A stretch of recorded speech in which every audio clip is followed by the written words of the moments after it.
अस्सलामुअलैकुम दोस्तों ते बजुर्गो, उम्मीद करने जी अल्लाह पाक दे हुक्म नाल खैरियत ना होवोगे। अच्छा जी, असी भाई शहजाद व्यापारी दे डेरे ते मौजूद हाँ ते पिंड इन्हां दा करलूप, तहसील ज़िला सियालकोट। ते अज जड़ा नी दोस्तों नूं लाइव चुआई करके वहानी है ते चेहरा मोहरा पहले वेख लेना झोटी दा। एक अख बिल्ली है ते एक अख चिट्टी है, सोहने सिंग ने माशाअल्लाह। ਇਹ ਭਾਈ ਜੀ ਮੈਂ ਝੋਟੀ ਪਹਾੜੇ ਤੇ ਮਿਲਦੀ ਜੇ। अच्छा ਜਹਾਜ਼ ਦਾ ਮਰ ਗਿਆ 20 ਤੋਂ 25 ਦਿਨ ਹੋ ਗਏ ਝੋਟੀ ਨੂੰ ਸੋਇਆ।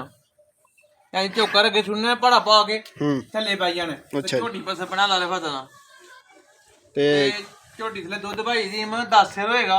10 ਡੱਬੇ ਦੋਵਾਂ ਟਾਈਮਾਂ ਦਾ, ਡੱਬੇ ਦੋਵਾਂ ਟਾਈਮਾਂ ਦਾ ਠੰਡਾ ਠੰਡਾ ਕਰਕੇ जी बेहतर हो गया। ਜਿਹੜਾ ਮਰਜੀ ਭਰਾ 2 ਟਾਈਮ 3 ਟਾਈਮ 4 ਟਾਈਮ ਚੋਏ।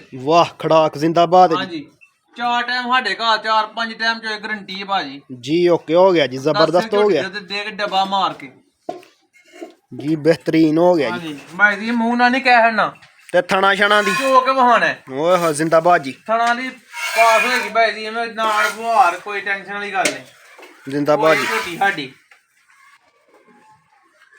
ਤੇ ਗੱਲਾਂ ਕਰਕੇ ਨਹੀਂ ਭਾਈ ਜੀ ਮੈਂ ਚੋ ਕੇ ਵਹਾਣਾ जिंदाबाद जी, जिंदाबाद। ਲੈਣੀ ਮੇਰੀ ਝੋਟੀ ਦੇ 14 ਨੇ 15 ਹੈ ਜਿੰਨਾ ਹੈ ਉਹਨਾਂ ਹੀ ਦੱਸਣਾ। ओके जी ओके, माशाल्लाह जबरदस्त है जी। ਝੋਟੀ ਪਸੰਦ ਪਈ ਹੈ ਭਾਈ ਜੀ ਮੈਂ थन पास करवाओ हम पहले। ਆ ਵੇਖੋ ਭਾਈ ਜੀ ਭਾਈ ਜੀ ਕੋਈ ਛਟਾ ਛਟਾ ਤਾਂ ਨਹੀਂ ਮਾਰਦੀ। नहीं जी, सोहनी धार है माशाल्लाह। दूसरे भी कराओ जी।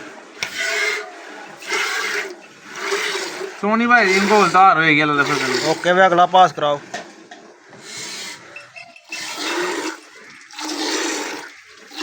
चौथा भी करवाओ जी।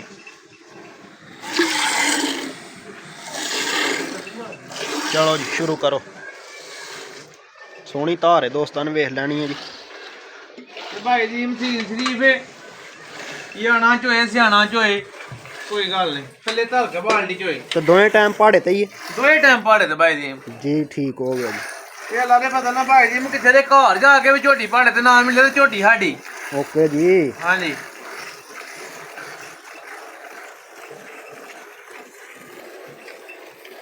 भाई जी जेडी गल करांगे दी गारंटी होएगी अल्लाह दे पता ना। जबरदस्त है जी। हां जी इंज नहीं गल कर छड़नी।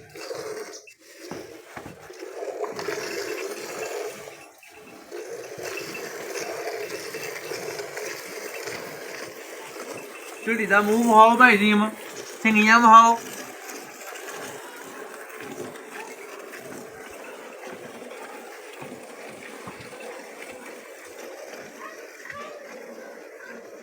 लो जी दोस्तों चेक कर लेना, कहने ने कि दोवें टाइम जी पहाड़े ते मिलती।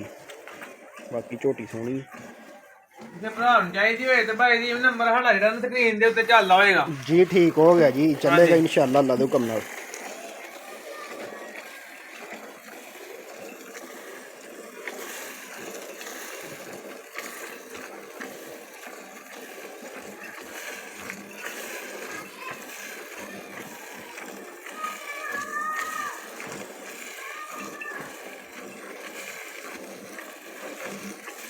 ਤੇ ਭਾਈ ਜੀ ਮੈਂ 14-15 ਕਿਲੋ ਦਾ ਝੋਟੀ ਰਾਸ ਨੂੰ ਭਾਰ ਨਹੀਂ ਕੋਈ ਵੀ।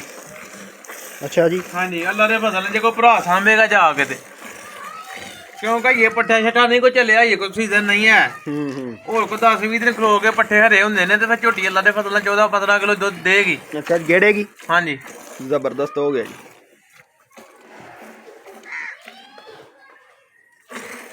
ਜਿਹੜੇ ਭਰਾ ਨੂੰ ਚਾਹੀਦੀ ਹੋਏ ਰਾਬਤਾ ਕਰ ਲੈ। ਤੇ ਰੇਟ ਸ਼ੇਡ ਤੱਕ ਕਰਨਾ ਜੇ। ਰੇਟ ਭਾਈ ਜੀ ਜਿਹਨੂੰ ਕਿਸੇ ਭਰਾ ਨੂੰ ਪਸੰਦ ਆਏਗੀ ਜਦੋਂ ਕਾਲ ਕਰੇਗਾ ਤੇ ਰੇਟ ਵੀ ਦੱਸ ਦਿਆਂਗੇ जी। ठीक हो गया जी। ਹਾਂਜੀ